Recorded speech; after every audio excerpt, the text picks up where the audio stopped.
The story of Pyramus and Thisbe. This story takes place in the city of Babylon. Pyramus and Thisbe were two young youths who grew up living in adjoining houses. They slowly began to fall in love, and one day they wanted to get married, but their parents forbade them. However, there was a wall that adjoined the two houses. It had a crack in it big enough for sound to clearly travel across. This crack served as their main source of communication, a way for them to send messages back and forth. Pyramus and Thisbe grew tired of talking through the wall and longed to see each other once again. So they agreed to meet up in the night, in the fields, away from their parents' watchful eyes.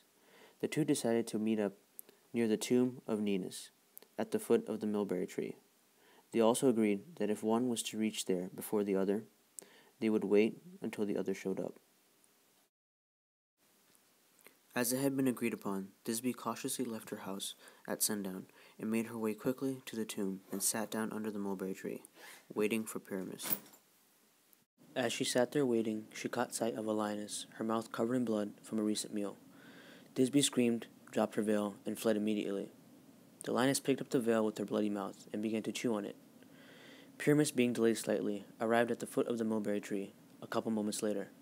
Quickly, he noticed the footsteps on the ground, and Thisbe's chewed-up bloody veil also on the ground, and cried out, "O hapless girl, I have been the cause of thy death." Pyramus, angered with his actions, pulled out his sword and stabbed it in his heart. Blood poured out from the stab wound and covered the white mulberries, all red. Thisbe returned a short while later, hoping Pyramus would be there waiting for her. When she arrived, she noticed the mulberries had been colored red, and was considering that this was a different place.